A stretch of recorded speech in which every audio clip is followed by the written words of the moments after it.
반갑습니다. 손해평가사 스토리 토지 단지입니다. 오늘은 상법 보험편 제7회 기출문제 한번 보고 가도록 하겠습니다. 1, 2강 정리를 해드렸고 3강 다시 요약 강의를 한번 했어요. 그죠? 오늘로써 1차 과목이죠. 1차 과목 남은 디데이가 99일이더라고요. 디데이가 3자리 수에서 2자리 수로 줄었어요. 앞자리 수만 바뀌어도 조금 긴장감이 더해지는 것 같은 기분이 드네요. 오늘 오후에 기본서 우리 2022년 제8회 시험 기본서가 공고가 떴다. 그죠? 많이 혼란스러우실 것 같다는 생각이 듭니다. 그죠? 전체적으로 보니까 1과목 내용이 많이 바뀌었어요. 그죠? 1과목에 손해사정 이론들이 추가가 되었고 1과목에 있는 내용들이 2과목으로 많이 넘어갔어요. 많이 넘어갔고 2과목 내용들이 많아졌죠. 전체적으로 보험금을 산정하는 그 전체적인 틀이 바뀐 것은 아니고요. 2과목에 있어서 또 저 끝에 보면 가축 다음에 1차 시험에 있는 농제법의 손해평가 요령 부분들이 이 과목 뒷부분에 들어왔더라고요. 결국은 1차, 2차 다 보시는 분들은 1차 때 공부한 손해평가 요령이 2차 시험에 다시 이 과목에 중복된다는 거 그렇게 돼 있더라고요. 1과목이 좀 많이 바뀌는 것 같아서 제가 4월달, 5월달에 핵심 요약 강의를 진행한다고 했었는데 핵심 요약 강의가 아니라 이제 4월달, 3월 중순 정도부터 되겠네요. 3월 중순부터 해서 한 5월달까지는 핵심 요약 강의가 아니라 새 기본수에 맞춰서 좀 새로운 강의가 진행되어야 될 것 같습니다. 1과목, 2과목. 2과목은 그렇게 많이 바뀐 게 아니어서 정리를 쭉 하면 될 것 같고요. 1과목은 새로 추가된 부분들이 많아서 그냥 새롭게 강의를 해야 되는 게 되겠네요. 그죠? 자, 우선은 상법 보험편 오늘 마무리 짓고 다음 주에 진행하기로 했던 농제법 마무리 짓고 재배학 같은 경우는 작년 강의를 그대로 참고하시고요. 단지 이제 7회 기출문제 정도 풀어보는 걸로 해서 다음 주에는 1차 과목은 정리를 하겠습니다. 3월 한 둘째 주부터는 저도 이제 교재 다시 조금 보고 교재도 만들기 시작해야 되고 해서 3월 중순부터는 새로운 기본서를 가지고 강의 시작할 수 있도록 준비 한번 해볼게요. 너무 부담스러워 하지는 마시고 뭐 나만 그런 거 아니잖아요. 모두가 똑같은 선상에서 같이 출발하니까 새롭게 다시 공부한다 생각하시고 힘내시기 바랍니다. 자, 상법 보험편 들어가 볼게요. 보험계약에 관한 설명으로 옳지 않은 것은 했어요. 자, 보험은 유상 쌍무계약이다. 유상 보험자도 있고 계약자가 있고 그죠? 유상 서로 이제 보험자가 있고 계약자가 있고 그다음에 보험료를 주고 보험금을 주고받는 유상 쌍무계약 맞죠? 자, 보험계약은 보험자의 청약에 대하여 보험계약자가 이 바뀐 것 같네요. 그죠? 자, 누구의 청약인가요? 보험자의 청약이 아니라 그죠? 보험계약자의 청약이죠. 보험계약자의 청약에 따라 누가 승낙을 해요? 보험자가 승낙을 하죠. 이렇게 말 바꾸기를 한다는 거. 그럼 그 다음 건 맞겠네요. 보험자는 보험계약은 보험자의 보험금 지급 책임이 우연한 사고의 발생이어야 해요. 우연한 사고이기 때문에 사행계약성의 성질을 가진다고 했습니다. 보험은 부합계약, 약관에 의한 부합계약 맞습니다. 자, 두 번째 보겠습니다. 타인을 위한 보험에 관한 설명으로 옳은 것은 이라고 했어요. 자, 볼게요. 보험계약자는 위험을 받지 아니하면 특정 타인을 위하여 보험계약을 체결할 수 없다. 아니죠. 특정이든 불특정이든 위임을 받거나 받지 않거나 둘 다 가능하다고 했어요. 그죠? 받지 않아도 됩니다. 두 번째, 타인을 위한 보험의 경우에는 타인은 그 수익의 의사표시를 해야 그 계약의 이익을 받을 수 있다. 그렇지 않죠? 타인은 굳이 수익의 의사표시를 하지 않아도 당연하게 그 이익을 받을 수 있는 거예요. 그래서 타인을 위한 보험이죠. 자, 보험계약자가 불특정의 타인을 위한 보험을 그 타인을 위임 없이 체결할 경우에 이를 보험자에게 고지할 필요가 없다. 고지는 꼭 해야 된다고 했어요. 타인을 위한 보험계약의 경우 보험계약자가 보험료의 지급을 지체한 때에는 그 타인이 권리를 포기하지 않는 한 타인도 보험료를 지급할 의무가 있다. 맞죠? 왜? 타인이 결국은 나도 이제 포장을 보는 거잖아요. 그죠? 그래서 만일에 보험계약자가 보험료 지급을 지체했어요? 지체했다라고 한다면 타인도 보험료를 지급할 의무가 있습니다. 자, 그 다음 보겠습니다. 상법상 보험에 관한 설명으로 옳은 것은 이랬네요. 자, 차라리 틀린 것은 하면 바로 한눈에 찾아지는데 옳은 것은 한번 전부 꼼꼼하게 더 잘 읽어야 돼요. 그죠? 자, 1번 볼게요. 보험 증권의 멸실로 보험계약자가 증권의 재교부를 청구한 경우에 증권의 작성 비용은 보험자의 부담으로 한다. 증권의 작성 비용 누구의 비용을 한다고요? 보험계약자의 부담이라고 했죠. 그죠? 보험기간의 시기는 보험계약 이후로만 발생해야 한다? 아니죠. 보험계약은 보험계약 이전도 있어요. 그러한 보험을 무슨 보험이라고 한다고요? 소급보험이라 한다고 말씀드렸죠. 자, 보험계약 당시에 보험사고가 이미 발생하였어요. 자, 이때 당사자 쌍방과 피보험자가 이를 알지 못하였어도 이 계약은 무효이다. 아니죠. 객관적 사고의 확정이라고 했잖아요. 그래서 알지 못했어 라고 하면 무효 아니에요. 그죠? 만일에 알고 있을 때는 무효죠. 이미 발생한 것을 알고 있었거나 아예 발생할 수 없는 거, 그건 무효죠. 그죠? 자, 4번 한번 보겠습니다. 보험계약자의 당사자는 보험증권의 교부가 있은 날로부터 일정한 기간 내에 하나여 그 증권 내용의 정보에 관한 이의를 할 수 있음을 약정할 수 있다. 맞죠? 그래서 하지만 이거는 이유를 내리지 못한다라는 내용들이 있었어요. 그죠? 맞습니다. 이해할 수 있습니다. 4번 보겠습니다. 보험대리상에 관한 내용이다. 그죠? 자, 옳지 않은 것이라고 했어요. 보험대리상은 웬만한 모든 것들이 다 있었어. 뭐, 해지권도 있었고, 취소권도 있었고, 그죠? 뭐, 수령권도 있었고, 뭐, 증권교부권도 있었고, 다 했었어요. 그죠? 근데 보험자가 보험대리상의 권한을 제한할 수 있다 했죠. 그죠? 제한할 수 있다 했어요. 자, 한번 보겠습니다. 보험대리상은 보험계약자로부터 보험계약에 관한 청약의 의사표시를 수령할 수 있다. 할 수 있죠. 자, 보험자는 보험계약자로부터 보험료를 수령할 수 있는 보험대리상의 권한을 제한할 수 있다. 보험자가 보험대리상의 권한은 제한할 수 있다고 했어요. 그죠? 자, 보험대리상은 보험계약자에게 보험계약에 관한 해지 의사를 표출할 수 없다. 아니요. 대리상은 다 있어요. 없다가 아니라 다 있다. 자, 보험대리상이 아니면서 특정한 보험자를 위하여 계속적으로 보험계약의 체계를 중개하는 자, 이게 바로 설계사라고 했죠. 자, 이때는 보험계약자로부터 보험계약에 관한 취소 의사를 표시를 수령할 수 없다? 계약에 대한 취소의 의사표시를 수령할 수 없다? 그죠? 그죠? 옳지 않은 것이라고 있죠. 자, 이거는 맞습니다. 넘어가겠습니다. 자, 5번이네요. 보험계약의 해지에 관한 설명으로 옳지 않은 것은 이라고 했네요. 자, 한번 볼게요. 해지에 관한 거. 자, 보험계약자가 보험계약을 전부 해지했을 때에는 언제든지 미경과 보험료의 반환을 청구할 수 있다라고 되어 있죠. 그죠? 옳지 않은 거. 전부 해지했을 때는 언제든지는 아니죠. 그죠? 자, 언제든지는 아닙니다. 자, 그 다음에 타인을 위한 보험의 경우를 제외하고 보험사고가 발생하기 전에는 보험계약자는 언제든지 보험계약의 전부를 볼게요. 5분에 옳지 않은 것. 타인을 위한 보험의 경우를 제외하고네요. 그죠? 보험사고가 발생하기 전에는 보험계약자는 언제든지 보험계약의 전부를 해지할 수 있다. 보험계약을 해지할 수 있는 거는 사고 발생 전에는 언제든지 가능해요. 단 제가 그랬죠. 타인을 위한 보험은 안 된다고. 그죠? 그리고 보험계약을 이제 사고 후에도 해지할 수 있는 건 어떤 거요? 보험 금액이 감액되지 않는 거일 때 가능하다고 했어요. 그죠? 3번 볼게요. 타인을 위한 보험계약의 경우 보험사고가 발생하기 전에 타인의 동의를 얻으면 계약을 해지할 수 있다. 되죠? 타인의 동의를 얻거나 또 하나 더 있었죠. 보험 증권을 소지하거나. 자, 그 다음에 방금 설명했던 거 나왔네요. 보험금액이 지급된 때도 보험금액이 감액되지 않는 거는 보험계약 하지할 수 있더라 라고 했네요. 자, 보겠습니다.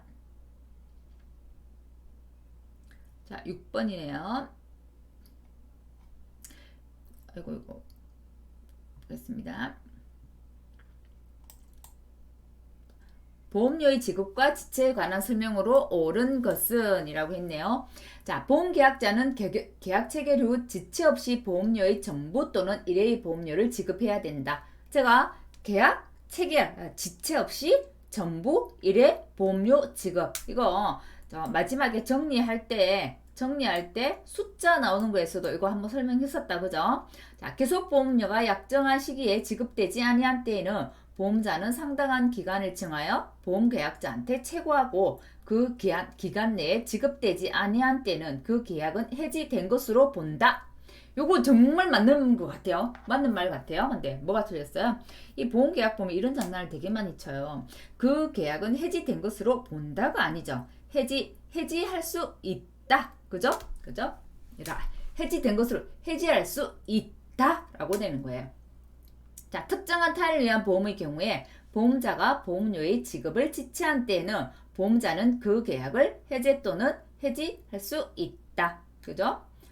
자, 타인을 위한 보험계약자가 보험금을 지체. 이것도 안 되죠. 채고해야 되잖아요. 채고. 보험계약자한테도 채고를 해야 되고 타인한테도 채고를 해야 돼. 채고하고 난 다음에 해야 해지할 수 있습니다. 그죠? 자, 특정한 약정이 없는 한 계약 성립. 이건 뭐예요? 제가 이거 기억하라고 했죠. 2월이라고 했죠. 1월 아니고 2월 성립 2월 해제 기억하셔야 합니다. 자, 성립 2월 해제.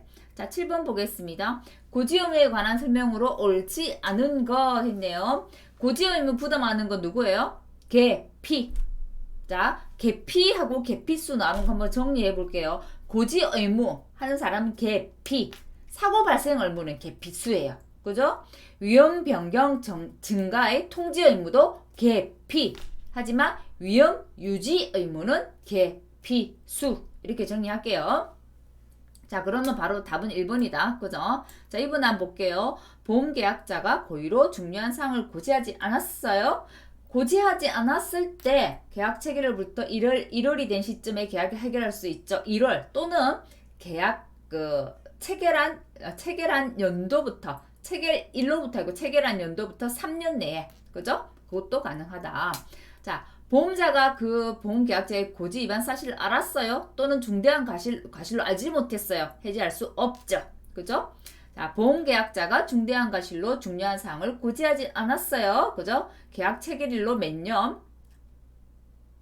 5년이 경과한 시점에 계약을 해지할 수 있다. 이거는 왜 맞냐면 3년이 경과한 시점에 계약을 해지할 수 있는데 5년이 경과한 시점에 계약을 해지할 수 있다고 하면 훨씬 더 좋아진 거잖아요.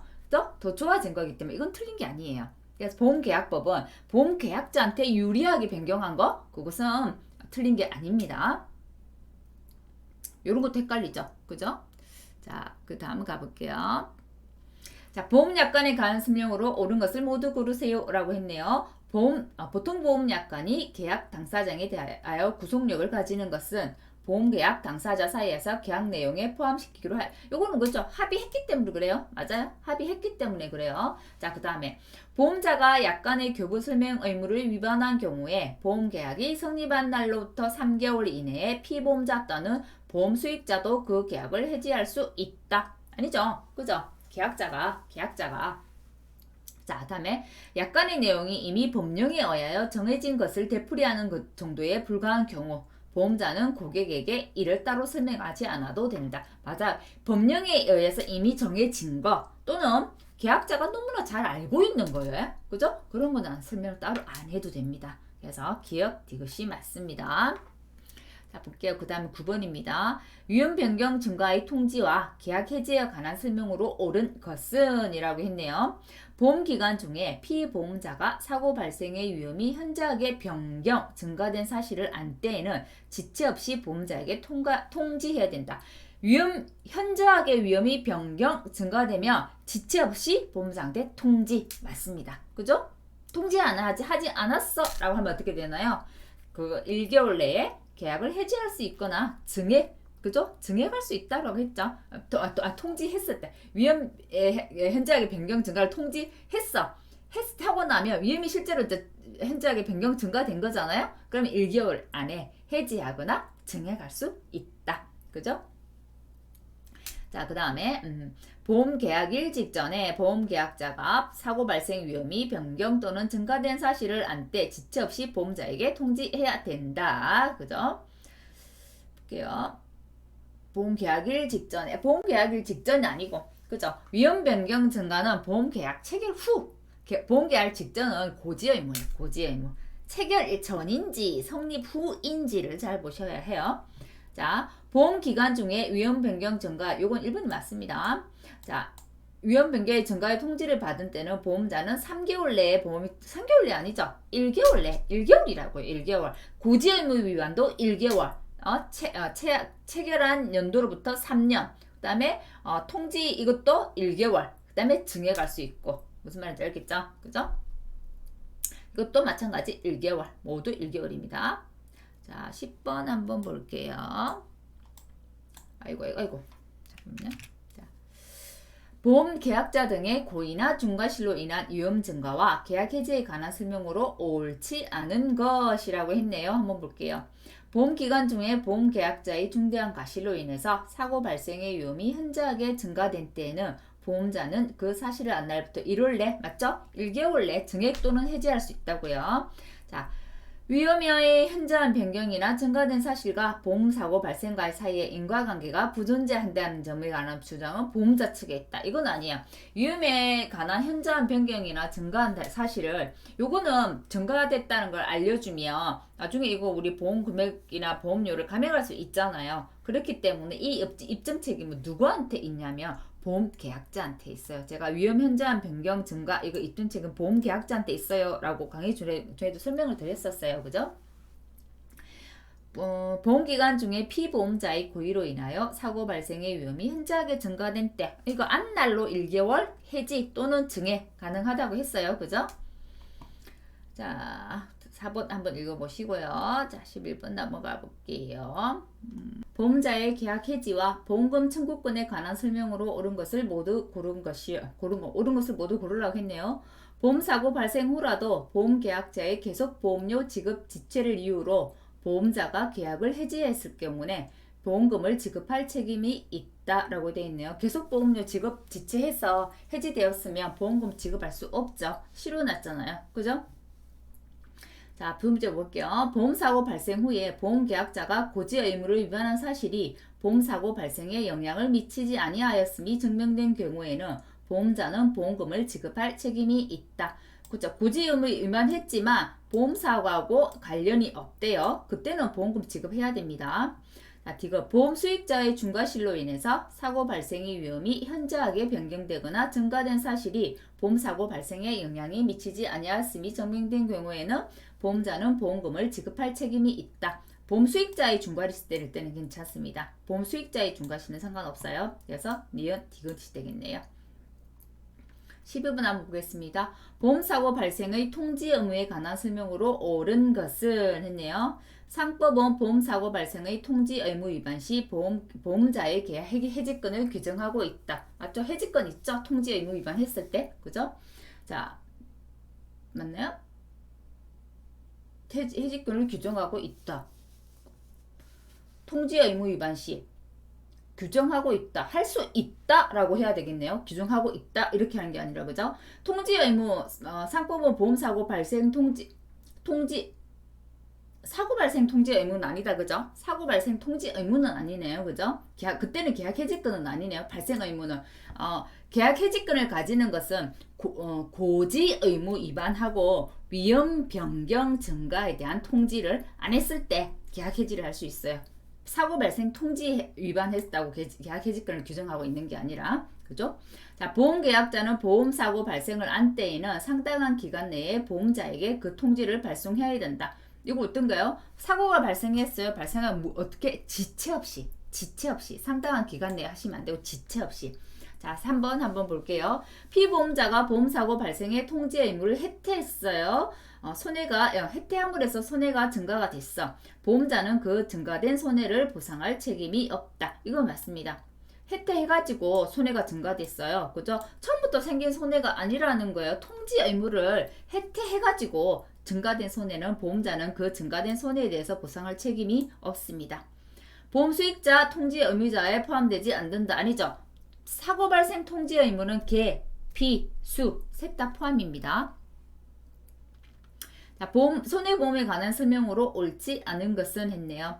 자, 보험사고로 인하여 상실된 피보험자가 얻을 보수는 보험자가 법상할 손해액에 아니죠. 상실 이익은 제가 손해액에 산입 안 한다고 했잖아요. 예를 들어서 식당이 화재로 인해서 이제 전부 다 이제 전소가 됐다 하더라도 다음에 식당 운영하지 못해서 그 운영 함으로써 생길 운영했으면 더 많이 이제 그죠? 뭐 돈을 벌었겠죠. 하지만 운영하지 못함으로 해서 이런 그 상실 이익들을까지는 보상해주지 않는다라고 했습니다.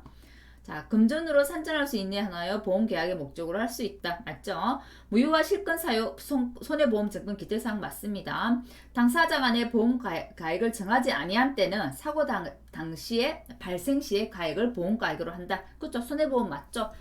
미평가 보험이란 얘기죠. 보험 가액을 안 정했다는 얘기죠. 보험 가액을 안 정했다는 경우는 미평가 보험이고요. 미평가 보험은 사고 발생 시의 가액을 보험 가액하라는 게 맞습니다. 그래서 옳지 않은 것은 상식 이익을 손해액에 산입한다. 이게 안 맞네요. 자, 보험 금액의 지급에 관한 설명으로 옳지 않은 것은 이랬어요. 보험 금액의 지급에 관하여 약정 기간이 있는 경우에 보험자는 그 기간 내에 보험 금액을 지급해야 된다. 약정 기간 있다라고 했잖아요. 있으면 그 기간 안에 줘야 되고, 만일에 다른 약정이 없다면 하면 어떻게 되어 있나요? 지체 없이 보험금을 정하고 며칠 안에 10일 안에 줘야 돼요. 그죠? 자, 보험 금액의 지급에 관하여 약정 기간이 없는 경우 맞네요. 보험사고 발생 통지를 받은 후 어떻게 지체 없이 보험금 정해야 돼. 이것도 맞다. 그죠? 자, 약정이 없어요. 보험 금액이 증가하신 날부터 1월 내에 아니죠. 며칠 내에 10일 내에. 그죠? 1월 내가 아니고 아이고 10일 내에 지급해야 돼요. 보험계약자의 동의 없이 보험자 사이에 한 보험금 지급 이게 무슨 말이에요? 동의 없이 보험자와 피보험자 사이에 한 보험금 지급 기한 이외에 합의는 보험자 사이에 이게 이제 아버지 가방에 들어가신다 얘기네요. 지금 제가 그죠? 자, 동의 없이 보험자와 피보험자 사이에 한 보험금 지급 기한 이외에 합의는 유효하다. 이건 맞습니다. 자, 15분 한번 볼게요. 자, 소멸시효네요. 소멸시효는 제가 그거 하나만 기억하라고 있죠. 강자가 요청할 수 있는 거는 2년, 약자가 요청할 수 있는 거는 3년. 그래서 하나만 기억하라고 했잖아요. 보험료 청구권은 몇 년? 2년. 그것만 기억하라고 했잖아요. 그죠? 자, 그러면 옳은 거 되는 보험금 청구권이니까 이건 뭐 3년, 반환 청구권 3년. 이거 맞겠네요. 그죠? 자, 보험료 청구권 몇 년? 2년. 반환 청구권 몇 년? 3년. 그래서 틀린 거 뭐요? 자, 보험료 옳은 것은 했네요. 반환 청구권은 아니요. 잠깐 볼게요. 옳은 것은 했네요. 보험금 청구권은 2년간 몇 분을 맞아요? 반환 청구권 3년 이게 맞네요. 그죠? 보험료 청구권이 2년이잖아요. 그죠? 이것도 3년, 이거 2년, 이거 3년. 반환 청구권 3년. 그죠? 자, 그래서 무조건 소멸시효는 한 번은 나온다고 했잖아요. 매년 빠지지 않고. 그래서 항상 외워야 되는 건 약자가 요청할 수 있는 거는 3년, 강자가 요청할 수 있는 건 2년. 강자가 요청하는 거 하나만 제대로 기억하세요 했잖아요. 강자가 요청하는 거는 보험료 청구권 2년. 나머지는 모두 몇 년? 3년. 그거 기억하세요. 자, 보험계약자 등의 불이익 변경 금지에 관한 설명으로 옳지 않은 것 했네요. 자, 상법 보험편의 규정은 당사자 간의 특약으로 피보험자의 이익으로 변경하지 못한다. 맞죠? 당사자의 특약으로 피보험자의 이익으로 변경하지 못한다. 이거는 이익으로 변경하지 못한다가 아니고 불이익하게 변경하지 못한다는 게 맞죠. 불이익하게. 헷갈리죠. 그죠? 불이익하게 변경하지 못한다. 바로 밑에 나오네요. 자, 보험 수익자의 불이익으로 이것도 맞고, 그죠? 계약자도 맞고, 피보험자도 맞고, 요즘 맞아요. 불이익하게 변경하지 못한다는 게 맞아요. 이익으로 변경하지 못한다가 아니고, 그죠? 자, 그리고 불이익 변경 이 규정은 어디에만 포함된다고 했어요? 가계보험에만 포함된다고 했고, 자, 기업보험은 안 된다고 했죠. 기업보험 어떤 것 대표적으로 재보험이나 해상보험이라서 재보험이나 해상보험은 불이익 변경 이거 금지 적용 안 된다고요. 그래서 적용 안 된다. 해상보험 맞죠? 이거 맞아요. 재보험 역시도 적용 안 돼요. 가계보험만 적용이 된다라는 거 기억해 두시기 바랍니다. 자, 그다음에 중복보험이네요. 중복보험 어떤 게 중복보험이라 했어요? 동일한 계약의 목적과 동일한 사고에, 그죠? 사고여야 돼요. 자, 그리고 그 수개의 보험료, 수개의 보험이 어떻게? 동시 또는 순차적으로 체결되어야 된다고 했죠. 자, 그리고 자, 보험료는 어떻게 낸다? 보험금은 어떻게 준다고요? 보험 금액에 따라서 비례 배분한다고 했고 각 보험자들이 연대 책임을 진다고 했어요. 만일 보험자가 A사, B사, C사이라고 있다 그러면 A사에 대한 1인에 대한 권리폭이는 다른 보험 권리자한테 영향을 미치지 않는다라고 했죠. 자, 한번 볼게요. 중복보험의 경우 보험자 1인에 대한 권리의 폭이는 다른 보험자의 권리 의무에 영향을 미치지 않는다. 맞네요. 자, 중복보험 계약을 체결하는 경우에는 보험계약자는 각 보험자에 대하여 각 보험계약의 내용을 무조건 통지해야 됩니다. 내가 중복보험을 들었어요. 그러니까 각각 보험자한테 보험계약 이렇게 들었어요 하고 통지해야 됩니다. 자, 중복보험에서 보험금액의 총액이 보험가액을 초과했어요 라면 제가 했죠. 연대 책임지면서 비례보상한다고 보험금액에 따라서. 맞죠? 그러면 결국은 기업, 니엇, 디귿 전부 다 맞네요. 이런 게 좀 헷갈리는 문제예요. 우리는 이제 몇 개 찾는 거 이런 거 나오는데 이건 한 개, 두 개, 두 개, 세 개, 두 개가 맞을까? 세 개가 맞을까? 이런 거 좀 헷갈리죠. 그죠?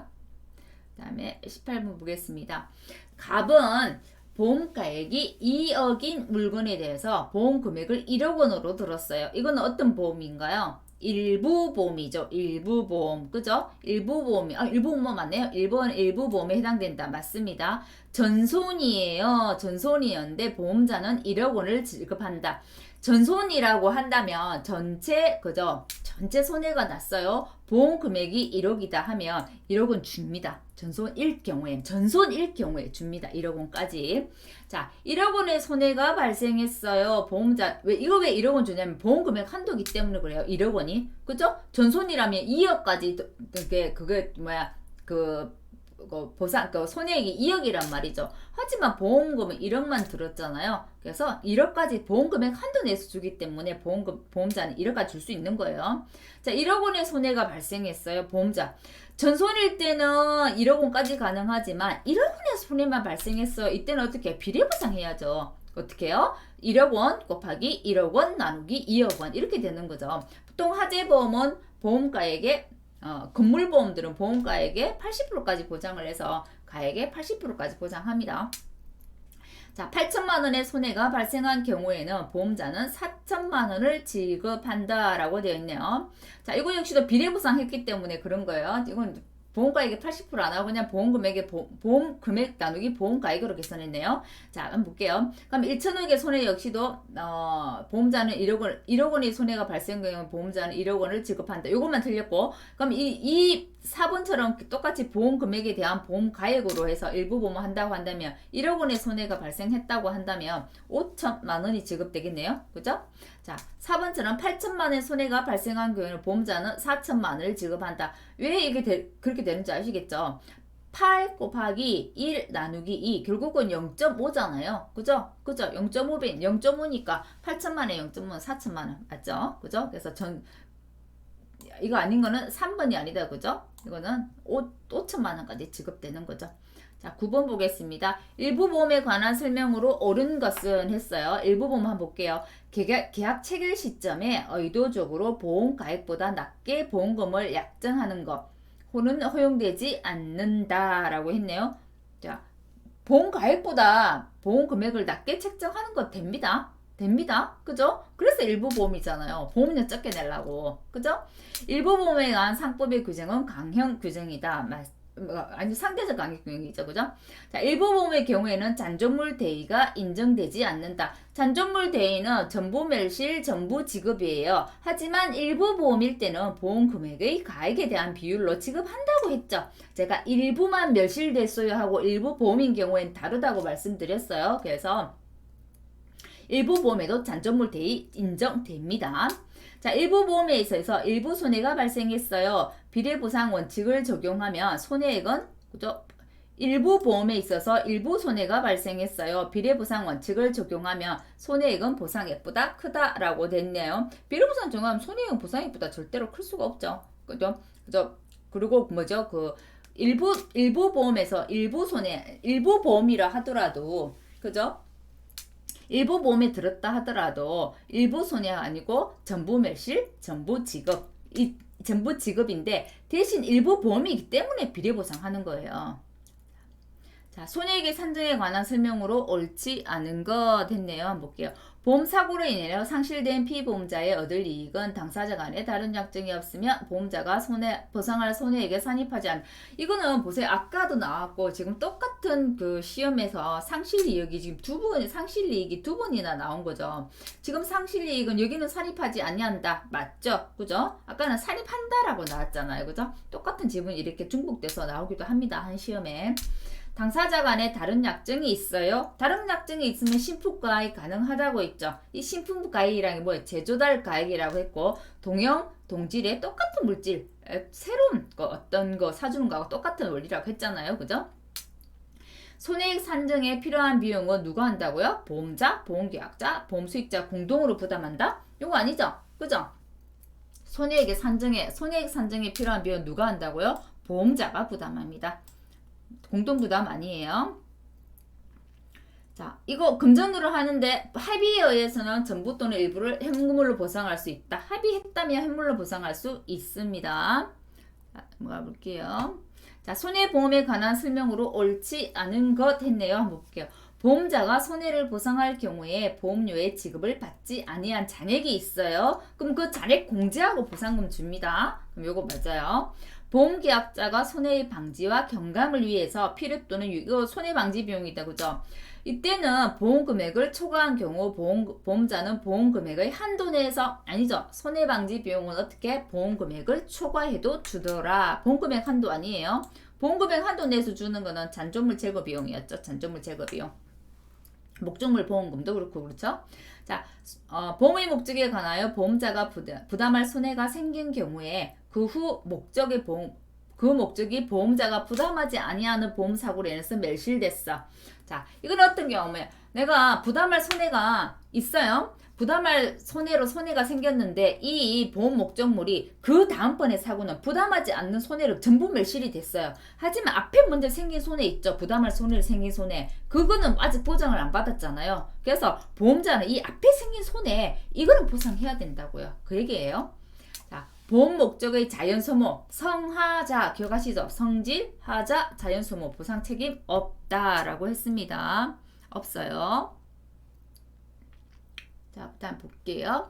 자, 보험 대위에 관한 설명으로 옳은 것은 했습니다. 다툼이 있으면 판례에 따른다고 했고요. 손해가 제3자의 행위로 해서 발생을 했어요. 보험금을 지급하기 전이라도 보험자는 제3자에 대한 보험금을 지급해야 됩니다. 그죠? 보험금을 지급해야 보험자가 제3자에 대한 보험계약자의 권리를 취득합니다. 자, 잔존물 대위가 성립하기 위해서는 보험 목적물이 전부 멸실되어야 된다. 이거 계속해서 나오네요. 그죠? 자, 잔존물 대위는 전부 멸실, 전부 지급 꼭 기억하셔야 해요.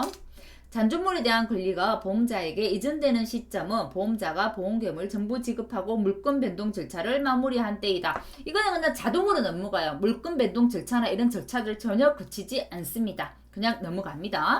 지급하면 바로 넘어가요. 보험금액 지급하면. 재보험에 대하여는 제3자에 대한 보험자 대위가 적용되지 않는다. 적용됩니다. 자, 하재 보험이네요. 자, 옳은 것은 이라고 있네요. 화재가 발생한 건물을 수리하면서 지출한 철거비와 폐기물 처리비는 화재와 상당 관계가 있는 건물 수리비에는 포함되지 않는다라고 했네요. 그죠? 자,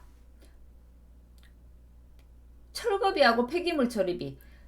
이거 뭐죠? 건물을 수리하면서 화재가 발생하면 뒤로 한 거, 그죠? 그것은 당연히 포함되지 않죠. 그죠? 자, 피보험자가 화재 진화를 위해 살포한 물로 보험 목적물이 훼손됐어요. 내가 화재를 진화하기 위해서 이 물을 쏘면서 보험 목적물 훼손된 거 있죠? 그건 지급해요. 그건 지급합니다.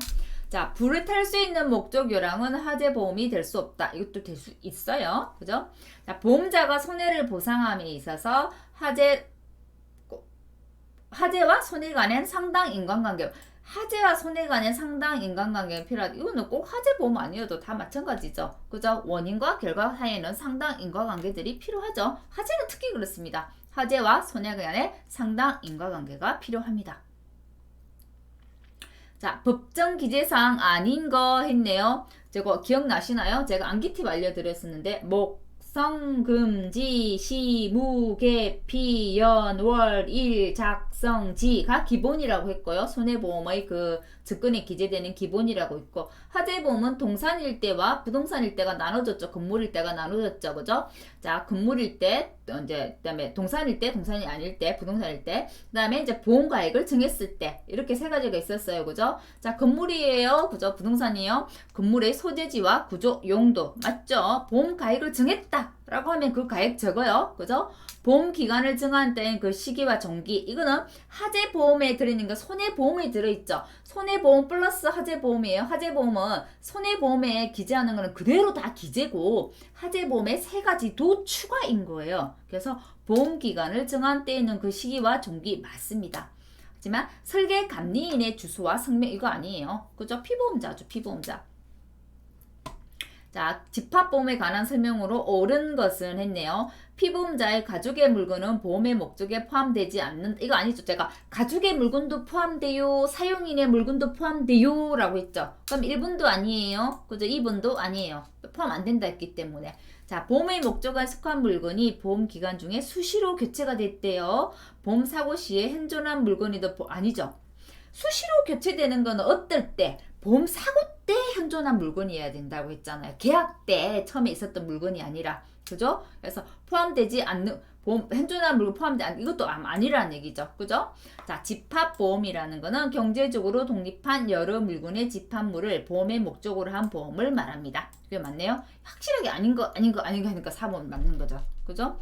자, 이것처럼 한번 이제 저희가 풀어봤는데 보험 계약법은 조사 하나하나, 그리고 단어 하나하나가 굉장히 중요하다라는 거 느끼겠죠. 그죠? 뭐, 한 것으로 본다! 라고 하는 거하고, 뭐를 할 수 있다! 이런 게 틀린 거예요.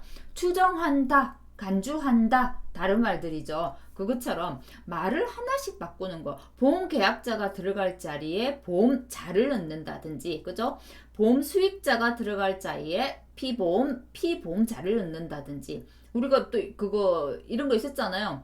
고지 의무 발생은, 그죠? 고지 의무는 계피의 업무, 계약자, 피보험자의 업무, 그죠? 보험사고 발생 통지 의무는 계피 수의 의무, 그죠? 그 다음에 위험의 현저한 변경이나 증가를 통지하는 의무는 계약자, 피보험자 의무, 위험 유지 의무는 계피 수익자까지 들어간다는 거, 그런 거. 다음에 이제 소멸시효 같은 거, 강자가 하는 거는 2년, 약자가 할 수 있는 거는 3년. 강자가 하는 거 하나만 제대로 기억하세요. 보험료 청구권. 그 다음에 나머지 다 3년이라고요. 다 여기가 힘들면 하나로 제대로 외워야죠. 나머지는 이거 아닌 거 찾으면 되는 거잖아요. 그 다음에 이제 우리 손해보험에 보험증권에 기재해야 되는 거, 제가 그건 암기팁으로 하세요. 목성금지 시무계피 연월일 작성지라고 했고, 작성자 아니에요. 자, 전부 다 들어가요. 보험료라고 했지, 보험금 아니라고 했어요. 자, 그 다음에 화재보험은 건물, 그 다음에 동산, 보험가액을 정했다 하면 그 보험가액도 적을 수 있더라. 그 다음에 성하자 기억하라고 했잖아요. 성질, 하자, 자연소모 등은 보상하지 않더라. 또 대표적으로 보상하지 않는 거, 상실 이익들은 보상하지 않더라. 좀 특징적인 것들이 있죠. 그런 것들은 꼭 이제 잘 암기를 하셔가지고, 내가 지문은 이 보험계약법은 지문을 풀어보면 정말 애매모호해서 모르겠는 것들이 있어요. 근데 확실하게 내가 아는 게 하나 있잖아요. 그럼 그게 답이에요. 그래서 어떤 거라도 확실하게 제대로 아는 게 있어야 된다는 거. 그래서 오히려 그 보험계약법의 문제는 옳은 것은 하고 묻는 것보다는 실은 옳지 않은 것은 하고 묻는 문제가 더 쉬워요. 그렇지만 옳지 않은 것은 하는 문제들을 풀어봤을 때는 내가 문제 답을 찾았다 하더라도 그 지문들은 또 다시 나오기 때문에 옳은 것은으로 나온 지문들도 한 번씩 꼼꼼하게 잘 봐주셔야 해요. 그런 지문들은 계속해서 잘 나오는 시험에 잘 나오는 지문들이기 때문에 그렇습니다. 어떻게 풀어보니까 법령에 있는 내용들 그대로 많이 들어오는데 저희가 7회 절대 이 그 보험 이 상법편 문제가 굉장히 좀 쉬운 편이었어요. 7회 때는 좀 쉬운 편이어가지고 이 보험 상법에서 굉장히 점수를 고득점을 받은 분들이 많았어요. 100점 받은 분들도 있고, 저는 사실 이거 보험 상법 이거 2개 틀렸었거든요.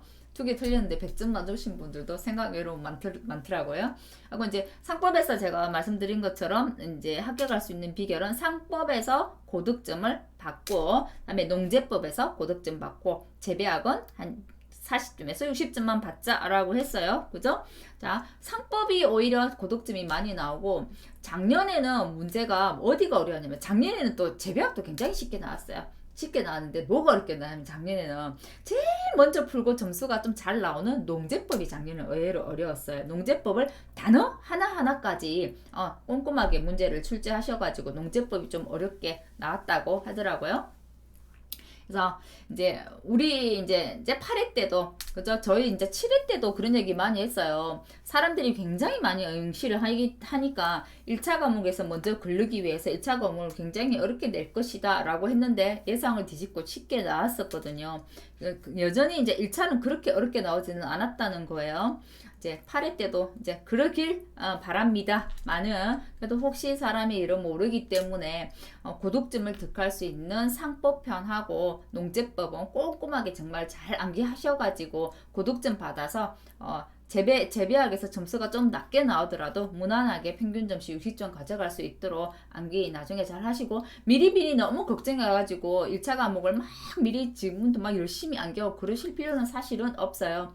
1차 과목은 시험 치기에 정말 한 달 반 정도부터 해가지고 바짝 공부하시면 이거 고득점 할 수 있는 거니까, 미리 너무 겁먹고 막 긴장하고 걱정하고 그렇게 하지는 마시고, 지금 2차 과목 공부 이어가시고 1차 과목은 1차 과목 시험치기 한 달 전부터 좀 바짝 공부하시는 걸 권해드립니다. 1차 과목에 너무 많은 시간을 투자하는 그것도 조금 낭비인 것 같더라고요. 제 생각은 그렇습니다.